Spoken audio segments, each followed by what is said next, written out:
A minute or two later, Cameron hears a loud snorting sound, and he flinches. Then it happens again, and Cameron looks over to see Brian leaning over the counter, head low. Combined with the sound and posture, the coyote knows that the bear is definitely snorting something. He'd been in a similar position many times in his past. Either way, he's not about to ask the bear what he's snorting.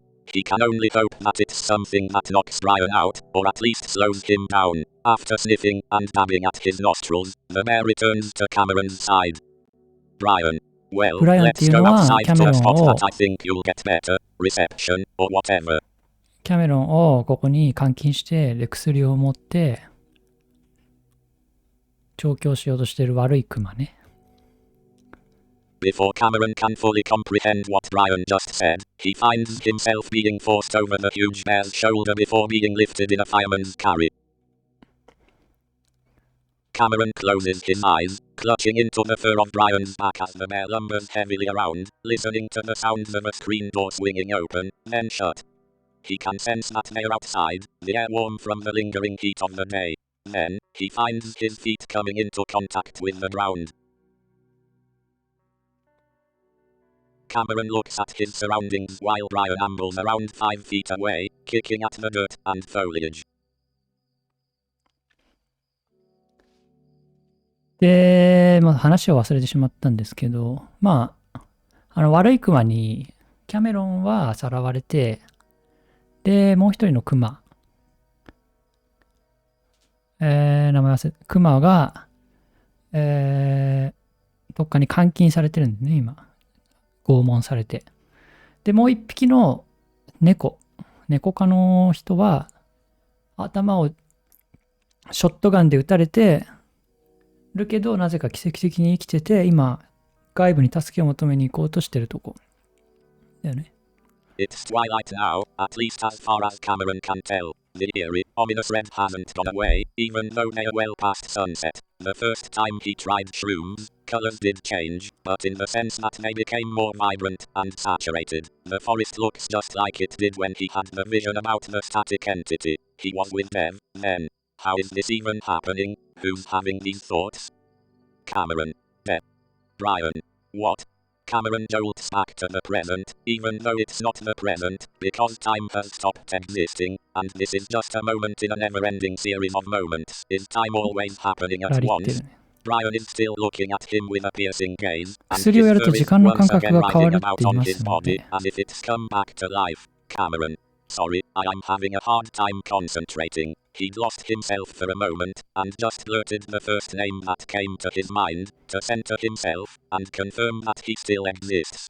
The trip is reaching the same levels he experienced in high school that had sent him running through an unfamiliar public park, his friends having to chase and pin him down. Brian. Ha. I'll fucking bet. I didn't even measure what I gave you, cause I thought you'd only take one swallow. It was a fuck ton, though. で、このクマはめちゃくちゃ殺しまくってます、過去に。ゲイで、レイプした後に殺してます。There's nothing he can add to that. It's scary, but it's the way Brian is acting that's really scaring him. Whatever he took is very obviously kicking in, and it's definitely not calming him down. Brian. Something wrong? Brian's tone is taunting and cruel, and, to Cameron's horror, Brian comes closer, right next to the coyote. Cameron. No, I'm just feeling off because of the shrooms. Brian. Oh shit. You're on like 3 milligrams of Xanax, too. I totally forgot. Brian. Fuck. You better not fall asleep or go all delirious on me, understand? Because if you do, I'll probably just kill ya. Cameron stays still. He's reached the stage where he feels solidly stuck in a deep dream, one that he'll be in for several more hours. Who's dreaming? Brian. Hey, what's the matter?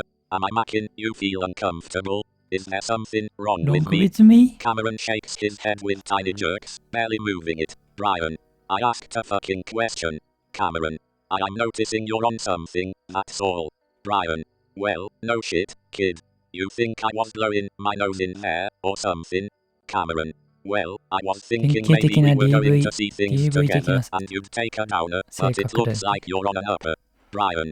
Why would I wanna see that shit when I got you? I don't like the ones out here, that's why I took it. Wanna guess what I'm on?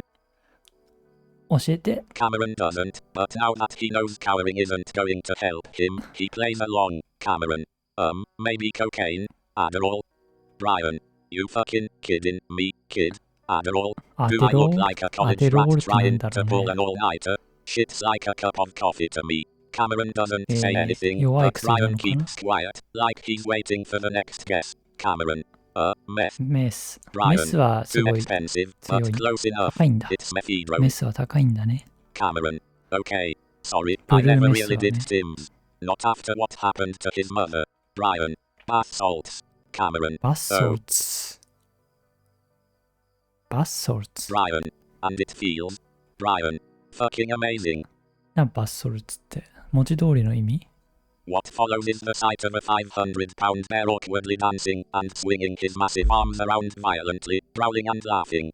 バスソルツってなんだい It's terrifying. このキャメロンの母親も同じ薬やってたみたいだよね。バスソルツっていうなんかそういうスラングなのかな。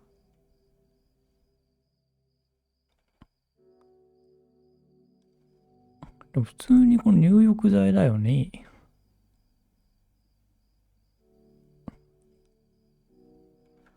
ドラッグ。これバスソルツ、ドラッグ。あるんだ。クリスタルバスソルツ。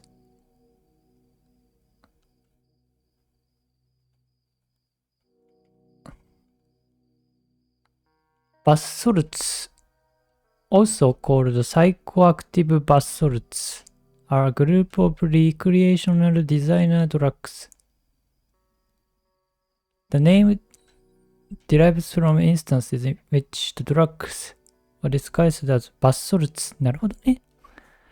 バスソルツに模して作られてるんだ。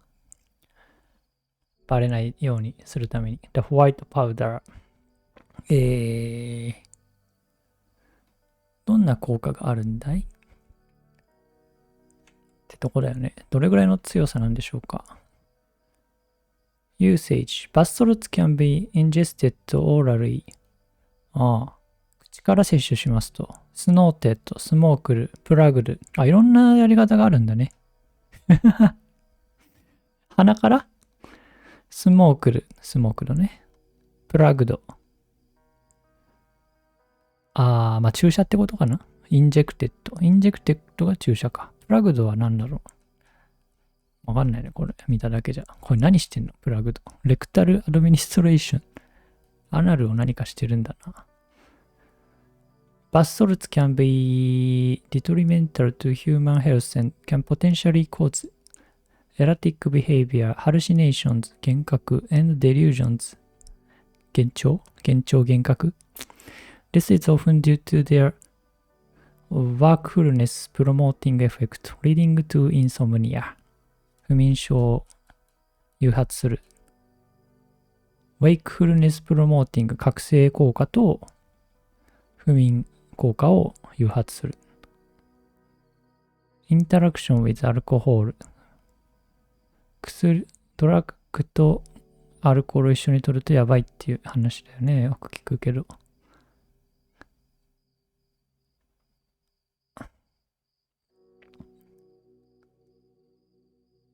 Bath salts / monkey dust users have reported symptoms that include headache, heart palpitations, nausea. なんだっけ、nausea って。nausea ってなんだ、風の谷のnauseaってことかな。吐き気や。吐き気でしたね。吐き気。cold fingers。指の冷たさ。指の冷えそんな生優しいもんじゃないと思うけど。cold fingers。hallucinations。幻覚パラノイア。変質。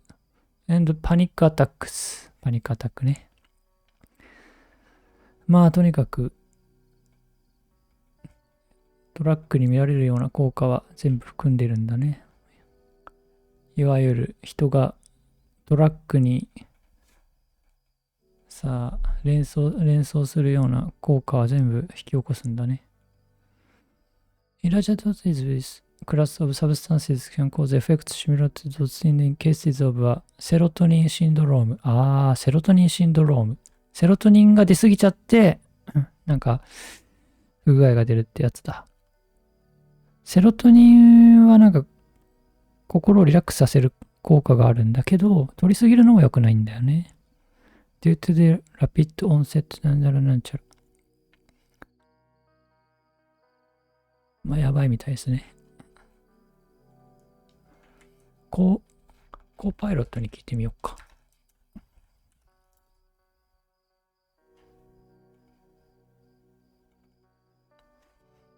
What is basalt?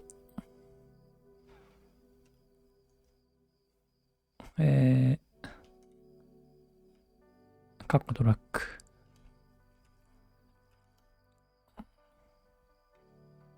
めんどくさい。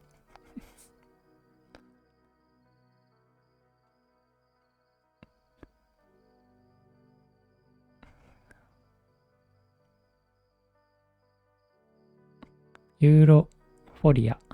Increased alertness, rapid heart rate, and high blood pressure, paranoia, hallucinations, and violent behavior, risk of overdose, psychosis, or even death. Why are they dangerous? The chemical makeup can vary wildly from batch to batch.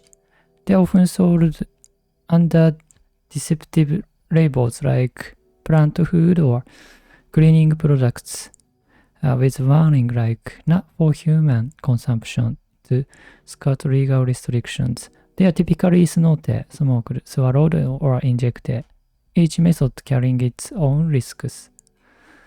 In the US, key ingredients like MDPV and methadone are classified as a Schedule 1 controlled substances. なんだこの区分は。Meaning they are illegal and considered to have no medical use. 禁止されてるんだ。含まれてる成分。If you are asking out of curiosity, concern, or for research, I'm here to help you. No, thank you. I'm fine. I'm just curious about basalts. As the trained bear is shadowboxing about 20 feet away, Cameron begins to realize he might be able to run, with his muscles weak from the sedative, and his mindset absolutely fucked from the hallucinogen. He might not be able to outrun Brian. He's starting to forget that he even exists. Still, he might be able to hide. The desert is full of cracks and crevices that he might be able to squeeze into to way too. Brian is there, heaving for breath. Brian. Fuck. Gotta relax. It's been a while, so I'm getting a huge rush. Brian. Gotta remember, phew. I ain't as young as I used to be. My heart's probably gonna give any day now. Please, let your heart give out. Please just die and let this nightmare, this decades-long nightmare you've created, end. Brian. Way too much. Anyway, it's making me forget what we're even doing. Remind me again, little birdie. Brian smiles at the young coyote, and Cameron takes that as his cue to smile back. If Cameron is remembering correctly, stimulants make people more empathetic, and he hopes he can tap into that. Cameron. I'm going to help you calm down some spirits, Cameron wants to say, and then you'll let me go, but Brian doesn't keep promises, and bringing it up seems like a bad idea. That, and now that they're outside, Cameron is sure he can feel Devon's presence, alive, but hurt, and the coyote is desperately trying to figure out what to do next, but Brian seems to know exactly what's on Cameron's mind. Brian, what about your bear? Maybe I was just getting the wrong impression, but I thought he's your boyfriend. Cameron. Of course, that's why I'm doing this. Brian. Oh fuck. I forgot to tell you he overheated in the van. Got distracted with you and left him in there too long. A few seconds pass, during which Cameron's mind is telling him 10 different ways to react. Cameron knows for a fact that Devon's alive. But should he act terrified to satisfy the bear? 暑いとこにさ、バンに閉じ込められて。よくありますよね。親が真夏にさ、親が車の中に子供を残したままパチンコに出かけて3時間4時間5時間放置して帰ってきたら子供が死んでたっていうね、干からびて。そのパターンですよね。Brian interrupts with a giggle. Brian, 40度以上になっちゃうんじゃない？直射日光の当たる車の中。通気口ないからね。Brian laughs again and even 死ぬ lets よ、 out a 本当に。 high-pitched whoop that 脳み echoes そが around 痛っち the ゃう。quiet forest. Not knowing what else to do, Cameron does his best to go along with Brian's game and forces a laugh. Cameron, holy shit, you really got me there. I thought my heart was about to give out. Brian, damn, you're cute. Cutest little yote I've ever seen. Cameron, oh thanks, but you know drugs. They make everything seem better. I think I'm more on the ugly side of things, if I'm being honest. I mean, I haven't showered in a while either. Cameron pretends to self-consciously smooth over his head fur. Brian, no, you were cute before I amped up. Also, I've had guys shit themselves before I had my fun, either because they were scared, or they thought it would stop me doing what I did. Brian, it didn't, because this shit I'm on makes me horny as fuck. So not only do you look cute, you are cute. Thinking something like that might help you, of course. 何なのこの二人。 Cameron saw the torture Brian inflicted, and the bear had to be drugged up whenever he was doing it. Cameron can especially remember Daniel's experience, and his thoughts. 10, 20, sometimes even 30 hours of non-stop physical and mental torture, and it would go on, and on, and on, and wouldn't stop until the bear's exhausted body would pass out. Then he would sleep for an entire day, sometimes longer before the process would begin again. Brian. But luckily for you, we got more important things to do. Come stand here next to me, Cameron. Okay, I'm gonna help you. Cameron tries to make it sound like he's on the bear's side, who's thinking these thoughts, but as Cameron moves to stand beside Brian, it finally seems to sink in that Brian is going to kill them. Not because it's obvious, but because he's starting to pick up on the bear's thoughts. He's reading his mind. He thinks he murdered Artie, but he didn't. For whatever reason, either because he's outside, or because he's tripping out even more, he's certain of that. He'd never been the closest of friends with the cat, the two of them a bit too different to really hang out or talk without Devon being involved somehow. But Artie was a constant presence in his life for more than 2 years, and he knows that feeling, that amalgamation of a person that is Artie, it's still out there. Cameron mentally reaches out to the cat, but he's so far, so distant, and something is wrong with Artie. His amalgamation is missing some parts, and several pieces seem a bit warped, even broken. Devon's is still full, and nearby, and it shines like a beacon in the darkness of the barren desert. So, while Brian is telling him to contact people he murdered and buried under the ground, Cameron instead reaches out for Devon. 頭脳戦が繰り広げられてんだね。 A few minutes after Brian left, Devon became frantic. Even though he knows it won't help, it will only make things worse. The instinctual part of his brain overwhelms everything. With low, bearish grunts and growls, he yanks and pulls and lunges with all of his weight, just trying to get something other than his own wrists to break. He'd already contemplated dislocating, or even breaking his thumbs to pull his paws out of the cuffs, like he'd seen characters do in some movies. But just by looking at the metal, he can tell they are too well fitted for that to do any good. He could gnaw his thumbs off, and he'd still be stuck. So he just yanks until blood is seeping into his poor fur, and even with that added lubrication, they don't budge. Devon. Please, please, please. It's the only word he says with each grunt of exertion. Finally, as the drugged water begins to take its effect, Dev slumps on his side. He sobs harder than he ever has in his adult life. Devon. Cameron, I'm so sorry, Cameron, please. He killed them, all because he needed to find out. Turns out he will find out, because they are going to die. How could he do this to Cameron? How could he be so stupid, naive, inconsiderate, selfish? In a flash of rage and desperation, Devon viciously gnaws at his right forearm, snarling. Again, he knows it's senseless, pointless, detrimental, but the self-loathing is all-consuming, and mostly he just wants to punish himself. After several seconds he stops, and after blinking away the blur of tears, he sees that while some fur is missing, he barely broke the skin. Devon lets out a hopeless, despairing laugh, even while tears stream down his face. The metal enclosure makes the laugh sound loud and hollow, and that's when Devon stops as he realizes how unhinged he sounds, how he shouldn't be acting like this. He doesn't have a right to break down. His friend is dead, and his best friend. Devon knows he needs to do everything he can to get out. The next time Brian is within reach, he's going to do everything he can to make sure he dies. He'll rip his throat out. But while that fire is rekindled in his chest, he can't fight whatever drug the bear gave him. Devon suspects that it's making him a bit delirious, too. Either way, it's powerful, and Devon knows he probably won't be able to do much for another hour or two, so he lays down, trying to keep his ears open so he can be ready for the old bear if he comes back. If Cameron dies, it doesn't matter if I escape. I won't be able to live with that. Matty. マティ。誰？ Matty. Mateo. マテイオ。That no one's used his second name since. あー、デーボンのセカンドネームなんだ。Why couldn't you just watch her? うん。デーボンの過去編始まるのかな。 Cameron. Devon. あ、キャメロンが戻ってきた。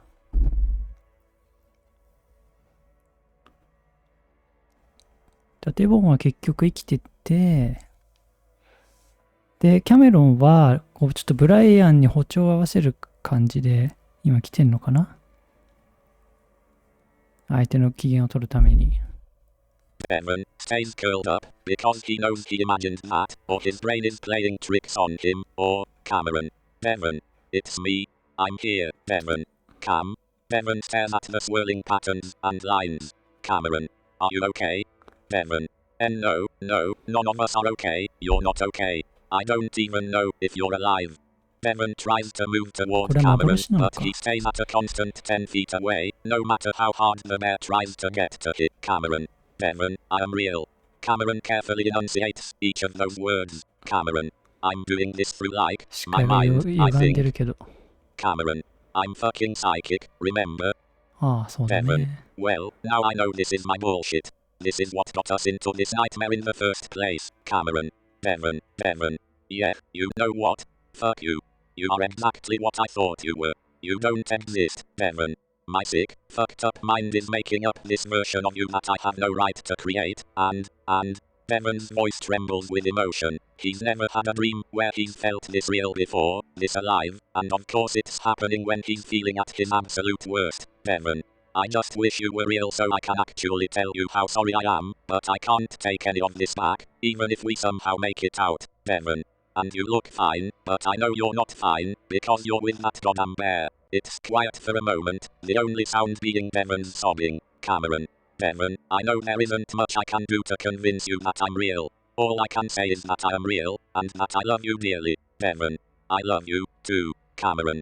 And yeah, Brian is hurting me, just like he's hurting all of us. Devon. What's he doing to you? Cameron. What happened to me not being real? Devon. Well, just in case. Are you okay? The look on Cameron's face makes Devon's stomach drop. Cameron. Well, not really, no. But he's keeping me alive, so that's what's important, Cameron. But you see those patterns, Devon?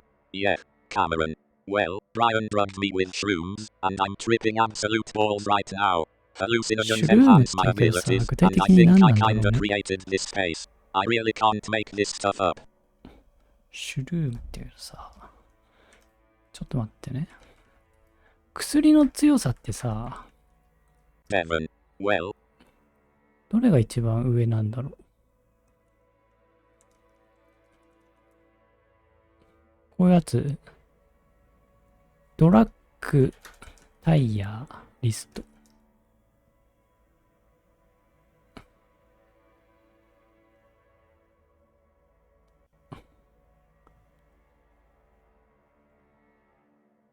これ図で見られてもわかんないわ。あ、これがいいか。ちょっと待って。あ、これ何をもって S としてんのかわかんないけど。S がウィード。カフェイン。わからん。LSD。Fuck you。ニトロス。DXM。D。ニコチン。アデロール。あ、さっき出てきたね。C はアンビエン。アルコホール。アルコールね。コーク。ケタミン。2CE。MDMA。A。シュルームズ。バスソルツは。バスソルト。こんなのに詳しくなっても仕方ないんだけどね。薬の話。職場でできないよ。だってこんな話。シュルーム。ザナックス。ザナックスが A なんだ。クラトム。フィルオピオイズ。2CB。なんだ 2CE、2CB。学校のクラス分けみたいな。ウィードが一番いいんだね。ウィードと LSD が。やっぱタバコはダメなんだ。アルコホールと。まあこの人の意見だけどね。これなんだろう、薬の強さってことなのかな。まあ人によって変わってくるよね。でウィード、これ D だもんね、この人は。まあいろいろあるみたいですよ。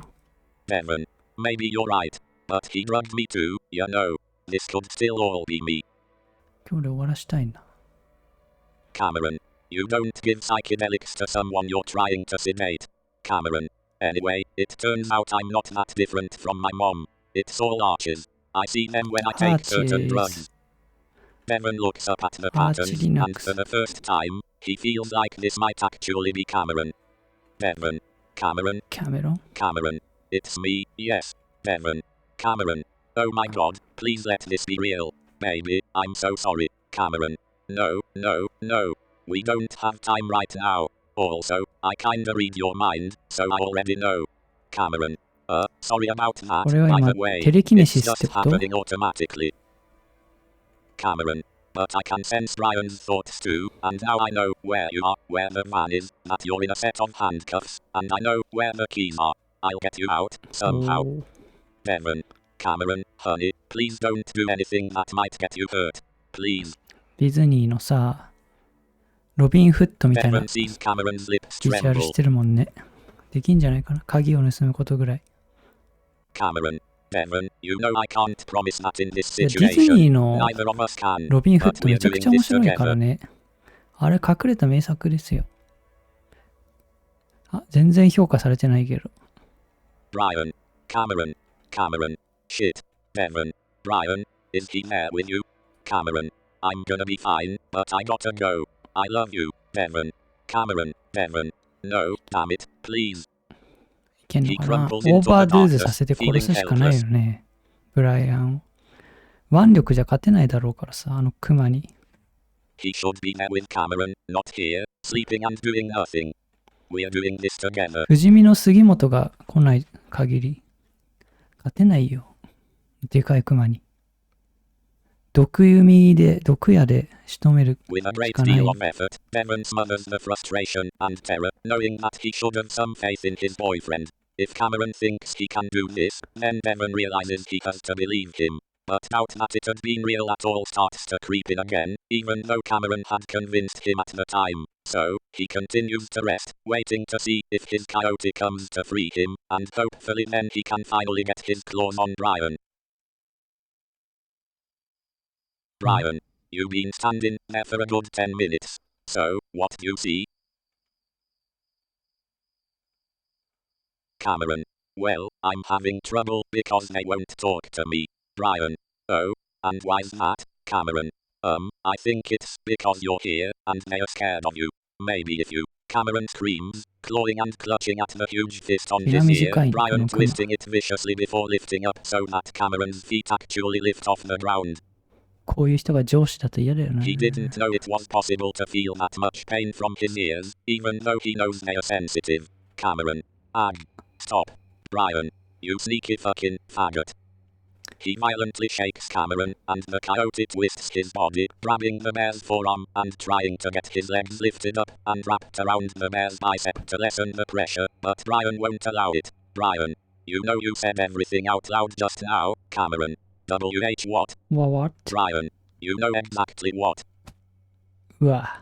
Cameron is slammed up against the trunk of a tree, the impact resonating through his body. 迫力あるな、この絵。 Instantly, Brian's huge, rugged muzzle is right next to his own much smaller, narrow snout, the bear snorting heavily.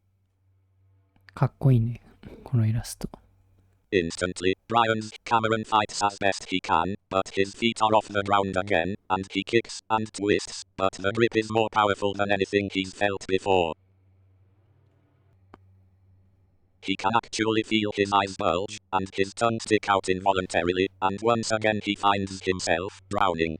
In that moment, it isn't the crushing pressure on his neck, or the horrid, rancid breath that's coming from the old bear that Cameron notices most, it's that Brian doesn't even seem angry. He doesn't seem enraged that the coyote had been contacting Devon. He doesn't seem upset that Cameron broke his word to help the old bear with his demons. Instead, Brian looks excited, ecstatic, all while staring right into Cameron's face, watching the coyote's mouth open and close noiselessly. Vaguely, Cameron can sense a battle taking place inside Brian. He desperately wants to have his way with Cameron, but he also wants Cameron to exorcise the ghosts. But Cameron can also sense that Brian is realizing his plans were doomed from the start. How would he ever hide the fact that he killed a loving couple in this infamous, abandoned town? He knows people will look for them, unlike his previous victims, except one. The police had already visited Echo looking for a missing student, and they already suspected Brian. It's all あ over. そうなの？ The mayor is deciding that they're all going to die. ああ。 This is the end, and he'll end it with one final victim, Brian. It doesn't fucking matter. Brian hisses in Cameron's face. Something moves out of the corner of Cameron's eye, and he looks to see a somewhat familiar face. ブライアンに向いてるんだ。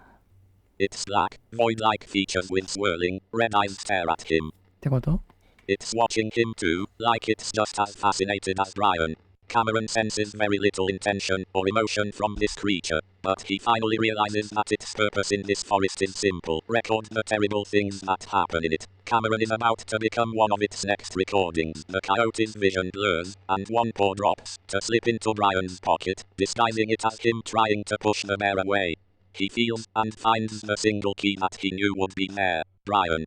Goddamit, you're a fucking cute one, you know. Brian's voice trembles with cruel, passionate emotion, and nuzzles the coyote. He squeezes harder, and Cameron's eyes roll up, all while putting the key in his own pocket, but he's not sure it matters. Brian already heard his plan.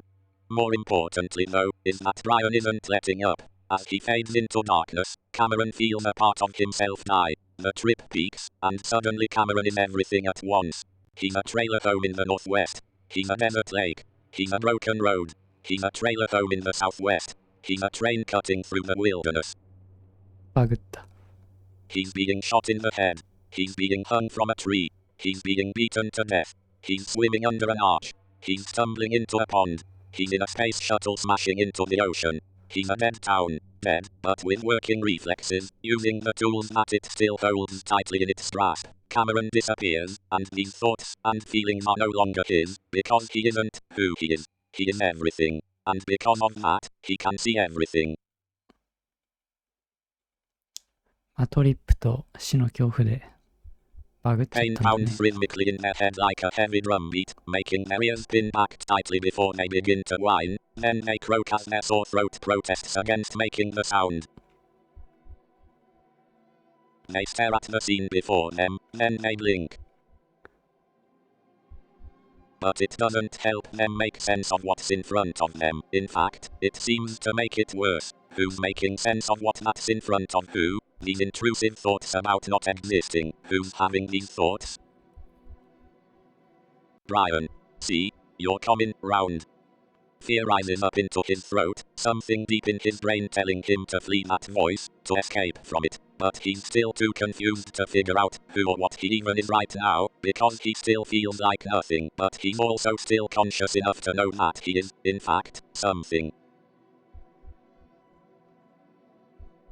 He remembers that he's someone named Cameron. He remembers his situation, and he remembers that he's been drugged with shrooms and Xanax. His trip has reached its dizzying peak, his sense of self so utterly decimated that he isn't sure how he's ever going to feel the same again.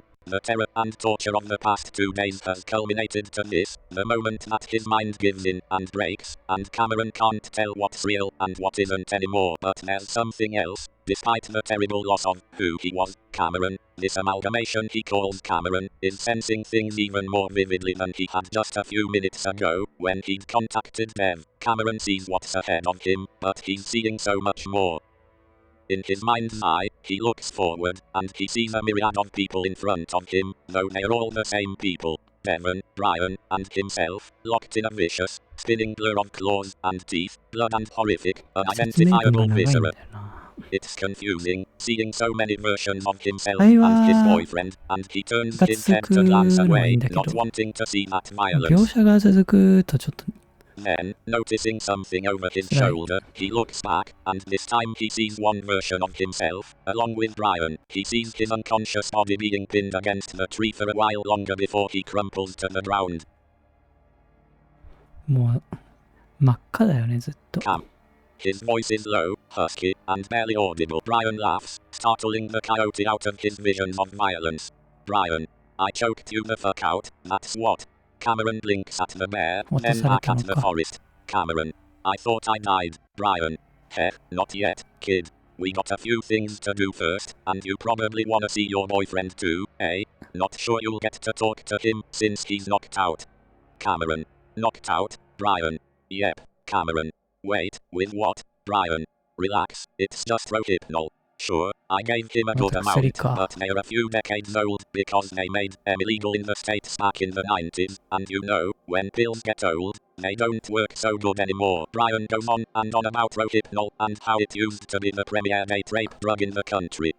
デートレイプドラッグなんだ。 Cameron watches the bear's mouth move in waves and ripples, yellow teeth poking out from behind his lips as saliva collects and becomes frothy at the corners. Who's watching this? Cameron reassures himself automatically. I'm watching this, and I need to save Devon. He's not so convinced by the first part, though. Me. Cameron. Simple concepts that aren't so simple anymore. Just like in high school, he's stopped existing. It's different this time, though. The Xanax is certainly quashing the panic he should be feeling right now, but this time, his perspective is from a completely different angle. Cameron's amalgamation does still exist, but the borders have dissolved, and he seems to be seeping into everything. Despite already knowing he's insignificant, he's still awestruck by how small Cameron is compared to the world. Even the bugs crawling beneath the leaves make Cameron feel small, an entire world he knows nothing about. But entangling his identity with the universe means he's also entangled with Brian. The bear is missing parts of himself, kind of like Artie, shattered pieces and jagged holes pockmarking the landscape of his life. Cameron almost feels sorry for him, that maybe if things had been just a little different, the odds just a little more in Brian's favor, he could have been a very different person. What's really disturbing though, is the genuine affection he has for Cameron, his urge to caress and hold the coyote, but there's a hatred there too, a disgust for what Cameron is, young, attractive, and a fag. Not just queer like Brian considers himself to be, but a faggot. The kind of queer that acts real cute before fucking over the real men, who should be doing all the fucking. カメロンは可愛いっていう認識な So の it な。 feels good to punish Cameron, but it's even better to watch him suffer, to watch the way his body writhes, his mouth open for air, his eyes wide and fearful. Cameron feels himself recoil from understanding Brian's thought process, a way of thinking he'd never consider himself, but that thought process isn't what makes Brian the terrible person that he is.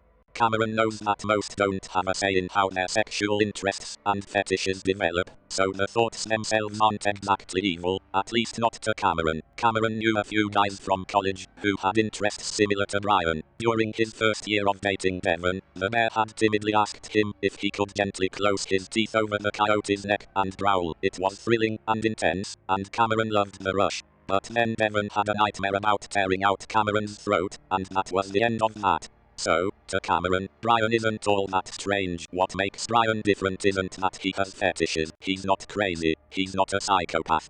No, the true root of Brian's evil is clear. He's selfish, and he's never satisfied with what 話 he が進ま gets. ないんだよな。 Selfish enough to put dozens of young people through hellish torture until they 殺 finally すなら died. 殺すでさ、 All while having the capacity to fully 早くや control ってくんねえ himself. かな。 All while having full access to alternatives like roleplay. But it's not enough for Brian. He always needs more. All for his own fleeting, drug-fueled, sexual gratification, because at one point, Brian decided that's what makes him feel good. But he'd found some release in strangling Cameron, and now his focus is turning back to a vague idea on how to use Cameron's abilities. Something to stop him from spending the rest of eternity with his victims torturing him. Cameron could spoil the ending. Hide. Prefs. Cameron could spoil the ending for Brian, let him know that when everyone dies, they just cease to be what they were. That's it. Ghosts, demons, poltergeists, creations of the living, and whatever it is that's in Echo. Cameron draws back at this point, getting overwhelmed by all the thoughts coming from the old bear, unable to understand them without more context. Looking forward, he glimpses the various scenarios again, and the one constant is death. Most involve him dying, and a good amount involve Devon dying as well. Cameron imagines that this is indicative of what's most likely to happen. But a few, just two, in fact, show Cameron and Devon surviving, with Brian either living or dying. Cameron doesn't care much about the latter, just as long as he can get Devon and himself out of Echo alive. They can deal with Brian afterwards. Cameron doesn't even care much if he doesn't make it, especially in this state of mind, but he won't accept not being able to save Devon. Suddenly remembering what he had done earlier, Cameron tries to subtly brush his pocket, and is amazed that the key is still there. Does Brian know? Well, he does know what Cameron had planned, but in his own excitement, and especially because he's tweaked out, he's hyper-focusing on other things. He'd also missed the key being taken out of his pocket. That, and Brian's memory is terrible. Decades of drugs at neurotoxic doses had dismantled who he used to be. He doesn't even seem to remember why he choked Cameron in the first place. Brian had to make connections down in Sonora. Stuff was over the fucking counter there, so it was easy to get, but getting it over the fucking border is a whole different issue. Brian suddenly stops talking, eyes narrowing. Cameron's pulse quickens as he wonders if Brian had just remembered his plan. Cameron, what's wrong? His voice is still rough from the strangling, a deep soreness starting to emanate from the core of his neck. Brian, I dunno, I just like you better when you're smiling, but if I'm fucking boring, yeah, just say so. スマイリングね。 It takes Cameron a few seconds to understand what Brian is even talking about, then a few more to scan the bear's thoughts. In Brian's mind, his smiling has a lot to do with how interesting the bear's over-explanation of Rohypnol is, so Cameron quickly puts one on his face. Cameron, oh, sorry, it is really interesting. I'm just so overwhelmed with the drugs and... Brian, shut up. Cameron shuts up. Brian starts to work his jaw, like he's chewing something, before clenching his fists. Cameron tenses up, preparing himself to be hit again. Brian, you're cute, but not that cute, and I'm not that stupid. I hate fags like you, sucking up and sucking dick so you get what you really want. Brian's mind flicks through a few faces, but the only one defined enough for Cameron to comprehend is a fox in a red hat. Then Brian seems to relax, but the anger is still there, the bear having honed it to become more cool and collected, which only makes it all the more terrifying. Sure, stimulants increase empathy in a normal brain, but if Brian abused them to the point that amphetamines feel like caffeine, then it probably only increases his irritability and rage. That's what his mother was like at the end, and it always confused Cameron as to why someone would want to do a drug that makes them feel worse. Brian, I got a better idea. Cameron gasps as Brian grabs him by the ear. Cameron, no, stop, I can walk with you. Cameron, I won't try to run. Cameron, oh. Cameron senses the bear's amusement at his fear of being pulled up by his ear again, and the coyote quickly stifles his begging, realizing it might shift Brian's interests back to using Cameron for torture rather than his abilities. The pain had been blinding, but it's nothing, absolutely nothing compared to what this bear has done to others. Cameron manages to settle into a stumbling walk as Brian pulls him along, bent over and trying to see the ground in the darkness, all while he tries to carefully follow the bear's rough, unpredictable movements. Every minute or so, Cameron looks forward and sees the scenario he's aiming for, still within reach, so he keeps walking. Meanwhile, a van emerges from the trees, parked a ways off the side of the road. Brian freezes, staring. Then he lets out a surprised laugh. Brian. Well, I'll be damned. The fucker got away. Cameron. Who? The coyote winces as Brian continues to hold him by his ear. Cameron hopes that he's talking about Devon, even though he can sense the presence of the younger bear just ahead of them. The coyote would be glad to be proven wrong about his abilities, especially if it means Devon gets away. But Cameron knows. Brian. That cat. I swear I shot him twice, too. Then again, he didn't do that weird jerking thing people do when you give them the kill shot, so I must have missed the second time. Brian. Thought maybe I'd just killed him with the first. Cameron looks where Brian is staring, and sees the spot where Archero must have been. Dark stains cover the leaves, along with what looks like vomit, and Cameron feels his own stomach churn at the sight. It's difficult to connect his outgoing, oblivious friend to the mess, and Cameron feels guilt mingle with his misery as he realizes that what's happening to Artie is their fault. But he knows Artie is far away now, miles away, and Cameron silently encourages the cat to keep going, to do whatever he can to save them and himself, even though he's clearly in terrible shape. Cameron hopes Artie can hear him, even if he's awake right now. Cameron senses another ominous shift in the bear's motivation. Brian doesn't think that Artie will make it to the interstate, and he knows he should go looking for the cat. But everything is so fucked from the start. 3 young men, who likely have close family and friend groups, all 3 of them injured and beaten, and all 3 knowing full well what Brian is capable of. There's no point to it anymore. Brian had almost reverted to thinking he'd get away with all of this somehow, but no. This is the end. Brian. Well, guess that's it, then. Figured it was getting close for a while now.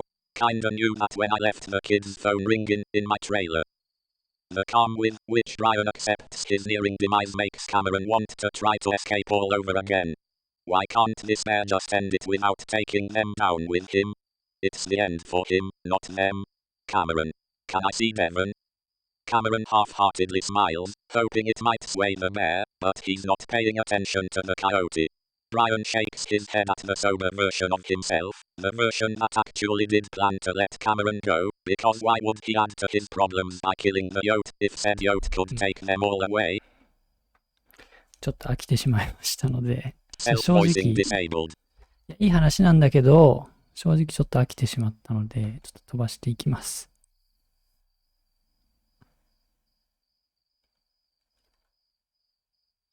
これを楽しみにしている人は自分でダウンロードして見てください。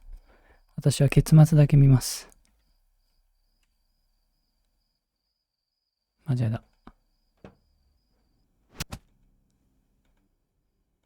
デーボン死んだの？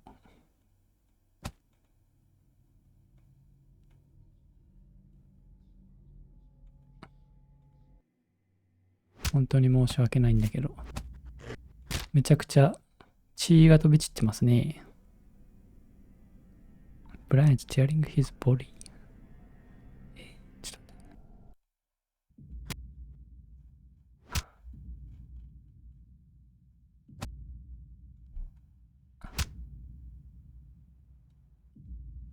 て。ここら辺から面白くなるかな。Self-voicing enabled. Saved screenshot as /media/rib/ssd/tmp/arches1.0 linux/screenshot00001.png. Brian, you're a dead man walking, boy. Well, on your knees, anyway. What a surprise. オートね。 Auto forward Brian. You're a dead man walking, boy. Well, on your knees, anyway. What a surprise. Brian fumbles shakily to find the stock of the shotgun, hidden somewhere under Devon's bulk while simultaneously trying to avoid the end of the barrel, in case Devon is able to find the trigger. The attack had been enough to rattle Brian, even if it was short-lived. Devon curses himself, trying to move, knowing he probably can't win, but he needs to do something, maybe hurt Brian so bad that Cameron can at least get away. Get up. But he can't breathe, so there's not much he can do to defend himself, let alone stand up. So, Devon keeps his hold on the shotgun even as Brian starts trying to yank it from his weakened grasp, and he's starting to succeed. Bevan. Cam. Run. Bevan rasps, デボン not と even 一緒にい sure るんだ where キャメロ Cameron ン is は。 right now, assuming he still might be on the ground まあ after どうに being かして kicked 助 so けたん many だね。 times. Brian squeals. Looking up from his doubled up position, Bevan sees Brian in front of him, bent over as well, the grizzled bear grabbing between his legs. As Brian sinks lower, Cameron appears, すげえ血が lowering 出 a てる。 foot. The coyote smiles with relief and joy at seeing Bevan, and seeing that he's got the shotgun. Cameron seems so sure that they've won that he doesn't see Brian's quick recovery, the old bear forcing himself up, murderous vengeance in his eyes as he runs at Cameron with another animalistic scream. Bevan can only watch as the Animalistic huge bear scream. charges at Cameron. Cameron. No. The much smaller coyote can Ah, so only yeah, yelp ne? in panic before Brian smashes into him and crushes him against the wall. Bevan hears a crunching sound just as he gets his first tiny sip of air, just as he hears Cameron's own air leave out in a yowl-like moan. And then, even more viciously than Bevan had attacked Brian, the old bear もうデ begins ボン to と maul ブライアン Cameron. 戦ってる。すげえ血が出 Brian てるみたい。 bashes him left and right with クマと low クマ aim が at the 戦ったら coyote's ね、 face before Cameron どっち collapses. とも無事じゃ済まな There, いから。 Brian begins to rip and tear into the coyote with his claws. Bevan begins to move, but it's slow, and he just wishes his lungs would start working. Cameron tries to crawl away from Brian, and デ Bevan ボン sees the シ horror ー mirrored ホ in ラ his ーミラー boyfriend's eyes. Then Brian comes down on him again, どっ and ちか死ぬ Cameron な throws これ。 his left elbow back at the bear's face, only for Brian to sink his teeth into Cameron's forearm and elbow. Cameron lets out a yelp and curls around Brian's muzzle, scratching and biting at it with his claws キャメロン and を teeth. But 巡っ then, て Brian twists and tears, 争って and る。 Cameron lets out a howling sound, his body サー twisting クルクラッシ violently. ャーだね。 He's on his back now, and he goes quiet, staring in shock at the wall he's lying perpendicular to, his eyes beginning to roll up as Brian thrashes his head, and a crunch comes from Cameron's arm. The coyote can't make any sounds now, the breath seemingly knocked out of him by the pain. Bevan has never heard Cameron make those feral pain sounds, not like this. The shotgun had opened up at some point during the struggle, and Bevan drops the awkward weapon, too intent on saving Cameron to しかし figure こ it んな out ゲーム right ばっかり now. してる場合では And な to いん see です him け in ど、 so much agony that he can't breathe, 実生 can't 活の even 方が今と vocalize て it も anymore, it gives Bevan the や final ばい push 状 he 態な needs. ので、 He charges into Brian, and the force と言い knocks つ the つ、 old ちょっ bear とこれ off が the 気になっちゃっ coyote. てね。この Bevan 洞 has 窟 never すご seriously いリア mauled ルだな。 someone in his entire life. But it's 実写 something that comes ではな naturally い to him か。 and Brian, and while he had 洞 playmauled people in the 窟の past, 中にまあ逃げ including 込んだのか Cameron, な。 this is the first time he brings his claws, teeth, 戦っ and てんだ muscles ね、 to とに full かく。 use. Straddling the older bear, Bevan roars at Brian before lunging down. First, he bites Brian's neck again, but from the front とん this でも time なく while 戦 his ってる paws け rip ど、 and tear into the bigger イラ bear's ストが hide. ないからさ。 Brian seems to concentrate for a second before burying his fist up into いろいろやっ Bevan's てるん stomach だ with a な deep, ぁとしか muffled thud. But the younger bear is 思え tensed ない。 up 想 this 像力が time, ないか and ら。 the fist gets no further than his stomach muscles. Still, Brian's power is almost supernatural, and Bevan ど lurches っちが forward 勝つの and か。 grunts, folding over, an ache forming deep in the pit of his belly, but this only makes him bite harder. Bevan can feel that he's truly stunned the old bear, at least for now, and as Brian takes his fist デ back, ボン he がちょっ resorts と to 優勢 panicked か。 shoves instead of actually trying to fight. When Brian finally does try to claw at Bevan's face and eyes, the younger bear leans back and smashes his head into Brian's muzzle. The sound it makes indicates a broken snout, and Brian lets out another high-pitched whine 鼻 before ぶっ壊し screaming た。 and trying to lunge up to bite Bevan's neck. Bevan leans back, just avoiding や the ばい。 teeth before smashing his よ head か a った second ね。 time into Brian's face. ギリギリ。 Then, as Brian lays dazed, Bevan lays into his snout 3 times, full force, trying to pound every bit of agony into か Brian さ、 that な the ん old か bear had 応援し given てあげ all ない of のか them. な。 That would be impossible, though. 援護射撃はない Still, のかい。 Bevan feels a savage satisfaction as he sees at least 2 of the old bear's yellow teeth roll out of his muzzle. Brian howls and rolls violently, finally dislodging the slightly smaller bear. Bevan heaves for breath, watching as Brian comes up several feet away, crouching and also heaving for breath. Brian. You. Brian can barely form words, but not just because he's out of breath. なんなの。 His bitter hatred is evident, so mad that only frothy spit flies from his lips as he sputters. But then Brian's eyes flick to the right, and Bevan remembers all at once that he'd left the gun there, having been focused on helping Cameron. キャメロン The old bear moves lightning fast Cameron once mo again, engo and heしてあげて。 shoots off to the right, and Bevan realizes Cameron is there too. Bevan. Cameron, look out. Cameron, lying in agony after Brian's vicious attack, knows something is deeply wrong with his body. The crushing against the wall of the chamber had done it. The true pain, though, emanates from his left arm, and Cameron knows that it's mangled, broken, and useless. But he can still use his legs, and Cameron forces himself to get up and start moving for the shotgun, hearing the snarls and growls of the bears behind him. He does his best to stay quiet, but stifled grunts and small squeaks force their way out of his throat. As soon as he touches the shotgun, though, he hears Devon shout, "Devon, Cameron, Lou." And again, the nightmare that is Brian is tearing at his body, pinning him to the wall, and Cameron screams in terror as the huge bear starts trying to bite his neck. The panicked coyote is only just able to get his unbroken arm up. It's maybe only 3 seconds before Devon is there, but it feels like an eternity, Cameron considering how badly it might feel to die from having his throat ripped out.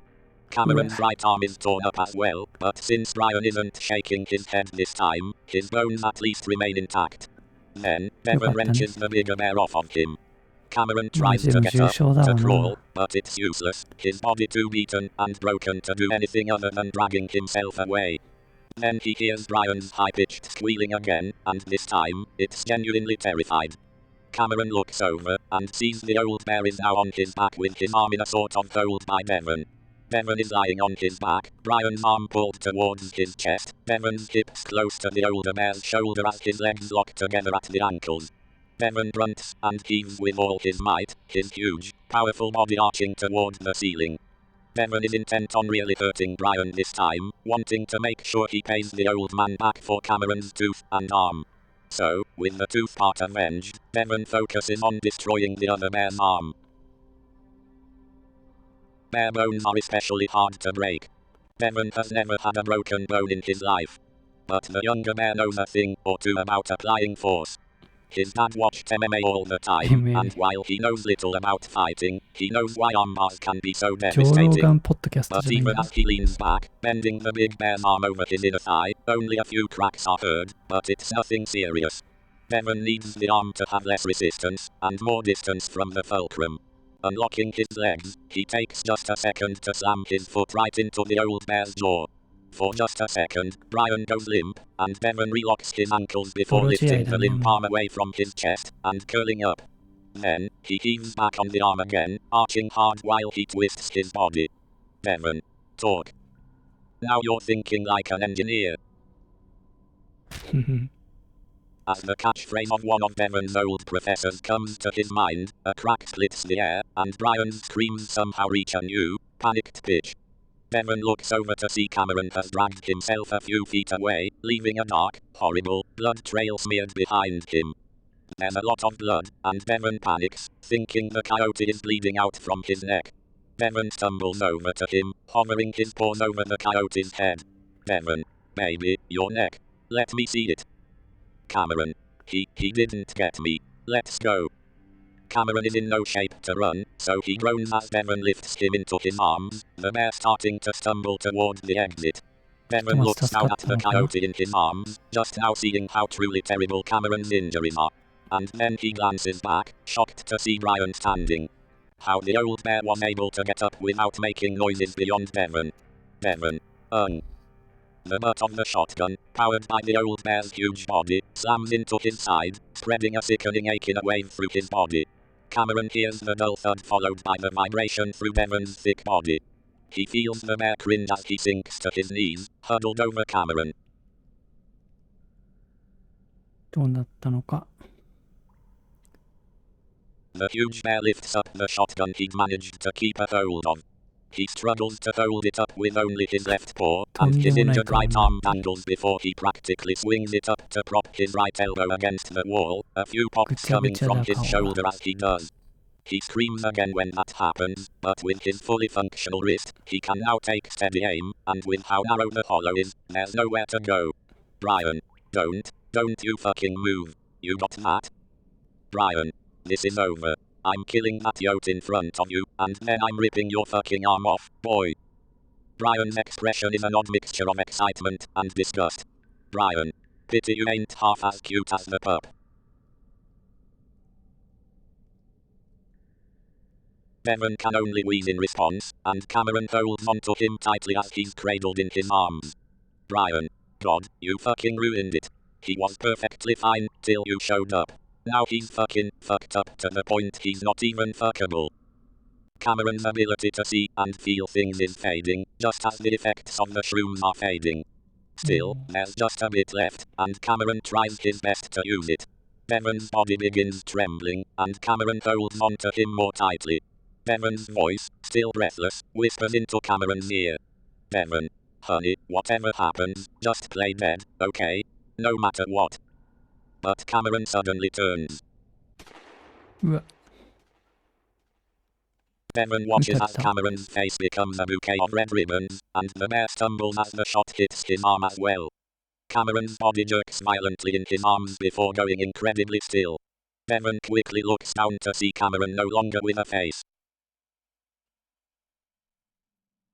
Everything that used to make up his face is splattered against the walls, and it still pours from.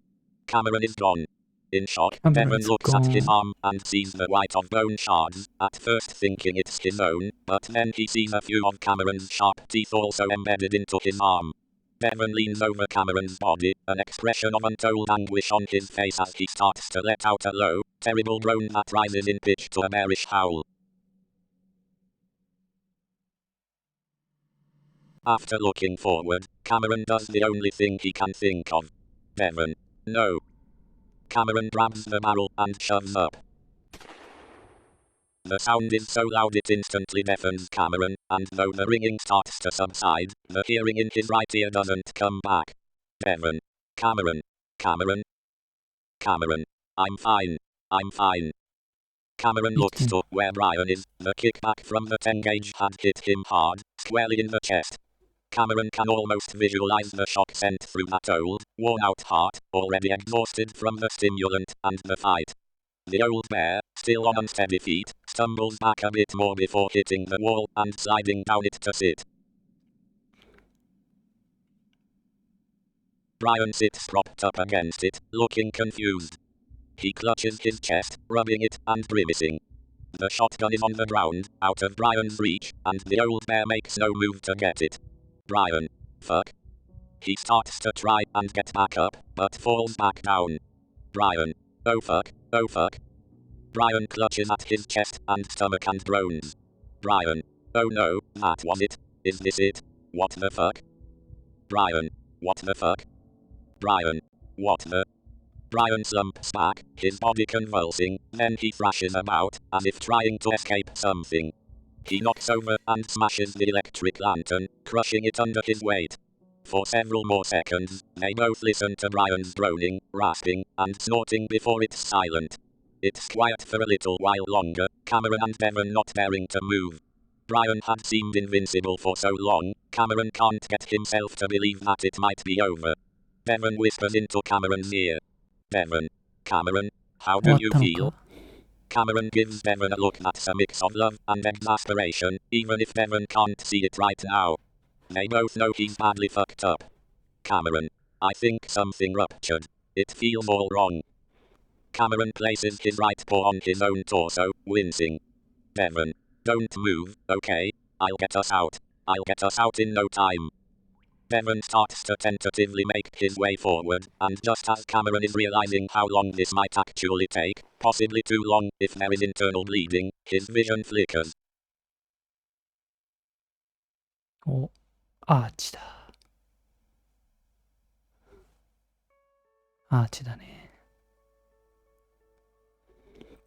洞窟の Cameron stares at it, then looks at Bevan, wincing at the bear's bloodied and bruised face. But Bevan doesn't react to the light, like Cameron is the only one seeing it. But a shroom trip can't emit light no matter how hard you're tripping. Cameron.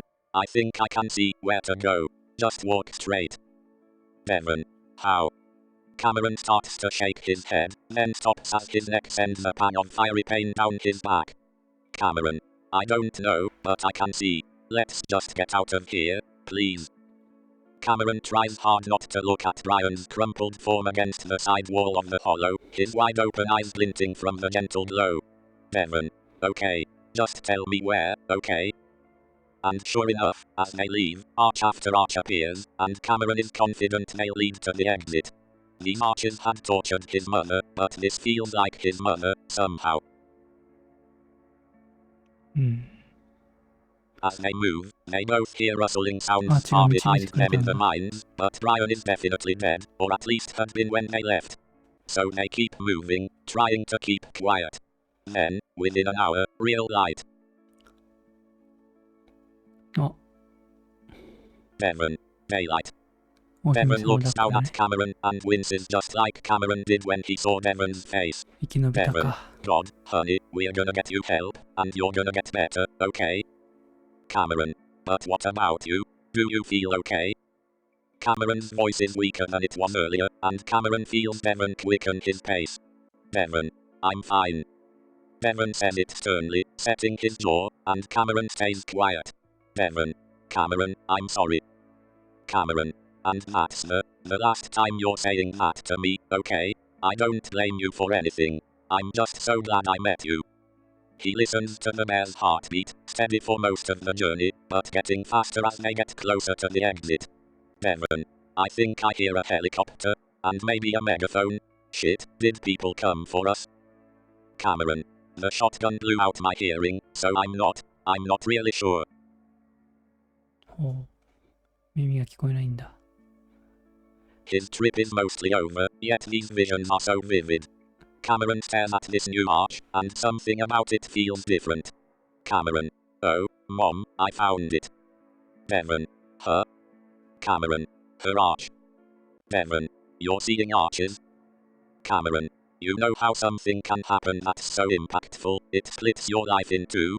Like, you see life as before, and after that moment, it can be good or bad. Devon hesitates, like he wants an answer to the question he just asked, but he lets it go, for now. Devon. Of course.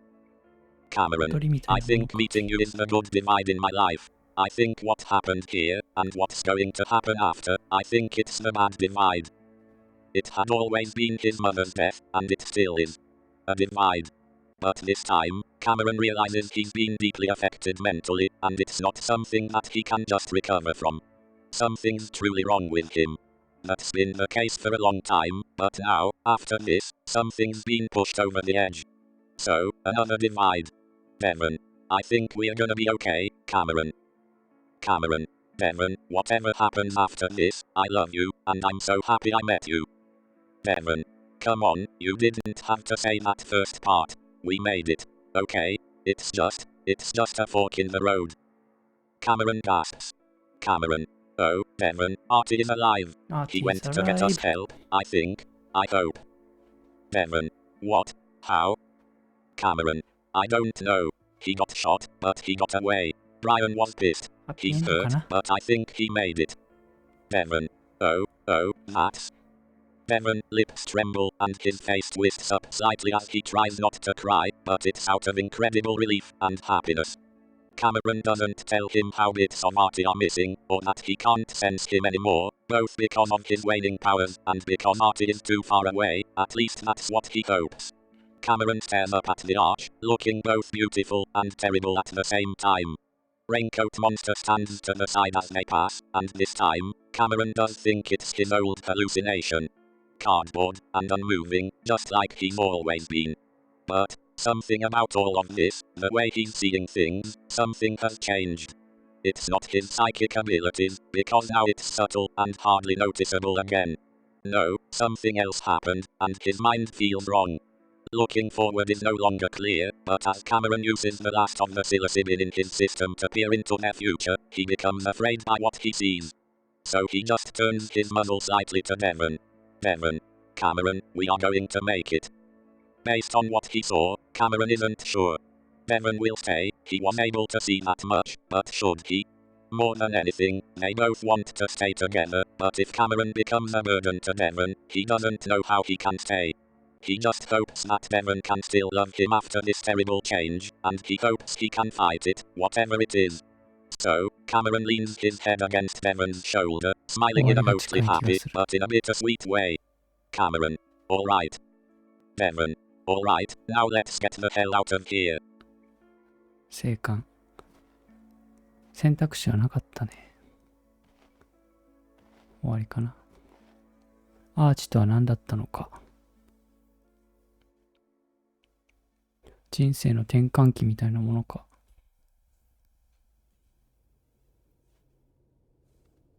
The terrible change comes almost exactly 3 weeks later. Cameron had been feeling strange ever since they got back home, like he wasn't quite himself. After a flurry of hospital visits, police interviews, and even harassment from the media, things had become strangely quiet. He's a broken road. Brian Dubois was a serial killer with a victim count in the double digits, with all of the murders taking place over the course of nearly 4 decades. That would get national attention, of course, especially since Brian appeared to be involved in the high-profile disappearance of a college freshman last year. The body cam footage of their dramatic rescue from the mines even made the rounds on social media. For about 2 days. At the same time, a pandemic was picking up steam, and all media attention focused on that instead. Cameron didn't mind. That lack of attention made his recovery much easier. His burst liver and severely damaged kidney had left him needing surgery. The hospital did what they could for his elbow, and his doctors were hopeful that with a lot of physical therapy, he could at least use it for basic necessities. While it did suck to maybe never be able to bend his elbow correctly, or without pain, what really devastated Cameron was the weakness and constant tingling in his pinky and ring finger left him feeling like he might lose his mind. So for now, despite him being eager to get back to it, guitar was an absolute no. For now. But what about forever? On top of that, Cameron had been trying to banish that damn voice from his head. No, the negative thoughts from his head, right? Just a flashback, one of the shitty leftovers from his shroom trip. Either way, all he could do was try to ignore it, despite it making itself known at least once a day. Cameron, something's wrong. But things continued to feel strange. It didn't seem to be related to his ESP, because he could easily tell when that was happening. Ever since the shroom trip, a haze of psychic ability lingered around him, allowing him to capture thoughts and feelings seemingly at random. Downloading is what some people like him liked to call it. He didn't have much control, though. Sometimes he wasn't even able to tell if the download he was receiving was from the living or the dead. Cameron even began to try and hone his abilities and experiment with just how much he could do. What he quickly figured out was that without some sort of illicit substance, his clairvoyance lacked a great deal of fuel that had powered his abilities in Echo. That would make it easier, and so would being in an active location like Echo.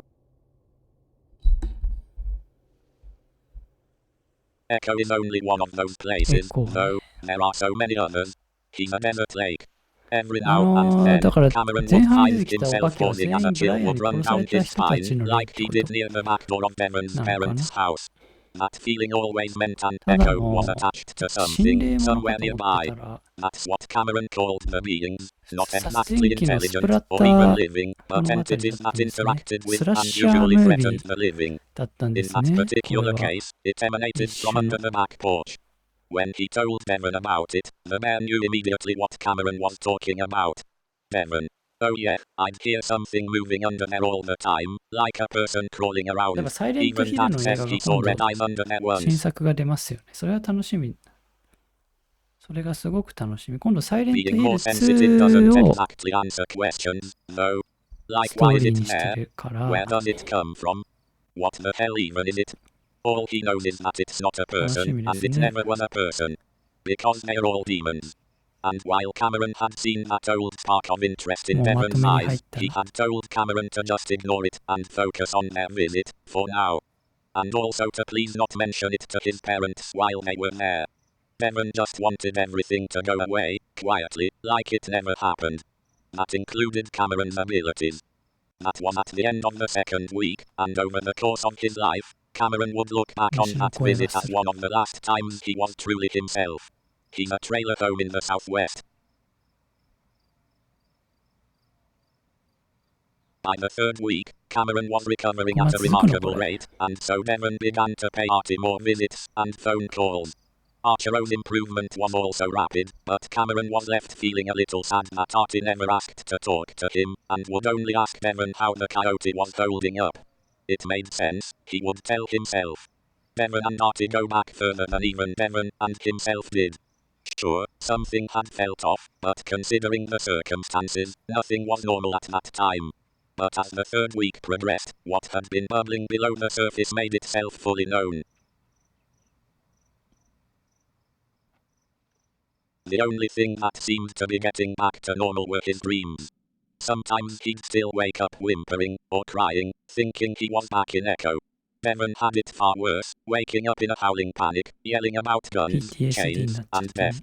Those were the times when Cameron did his best to give comfort and support, at least as best as his patched up and sore body could manage.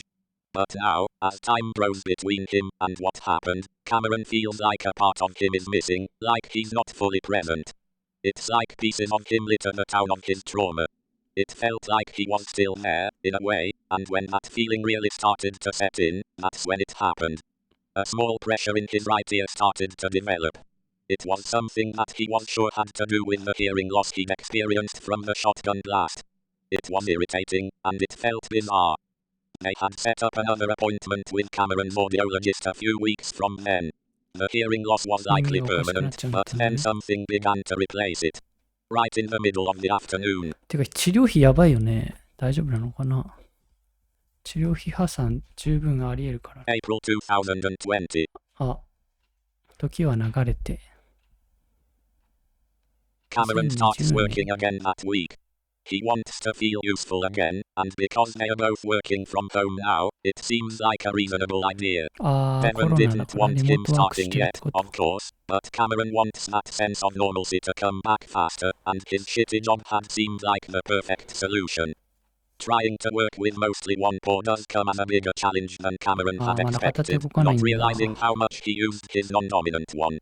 Typing is particularly slow, but he was タイピングね。 getting better at 両手 managing ない it. ときついよ Still, ね。 it makes him sluggish, and even though his boss is understanding, even telling him to just forward any rude customers her way, it still leaves him occasionally flustered in ways he isn't used to.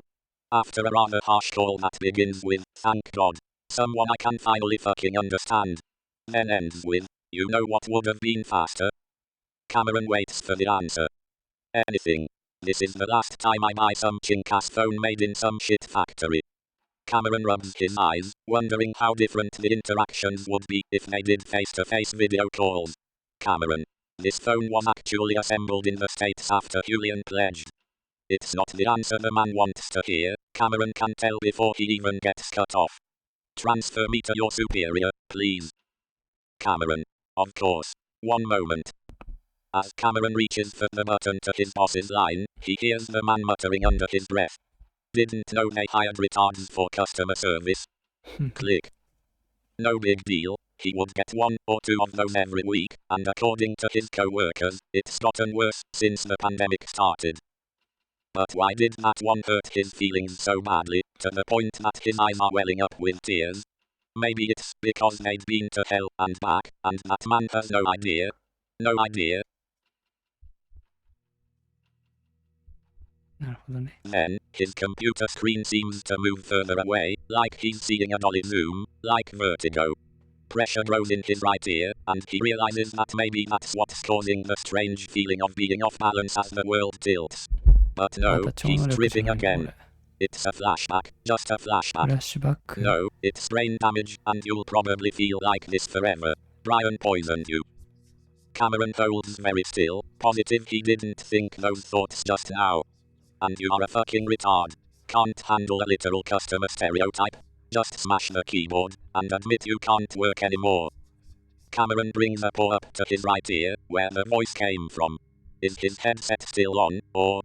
No, and you can feel me in your ear. What the fuck do you think that feeling was? You コー stupid ルセン shit. ターきついよ Absolutely な。 worthless. After that, Cameron remembers very little 精 except 神を panic, 病むよね。 followed by confusion, a ton of confusion. His thoughts make no sense, the voice that is definitely not his thoughts. 日本 Doesn't は make 特に sense, ね。 and now he doesn't understand where he is. The voice continues to encourage him to smash the keyboard, so he does, just to see if maybe it will break this bizarre half-dream. Devon, in his own study, hears this. After finding Cameron sobbing on the ground, surrounded by black, plastic keycaps, and bleeding from reopened stitches, a frantic Devon drives him to the hospital. まだ終わんないのこれ。 Maybe I'll stop if you grab the wheel and turn into the median. For old time's sake.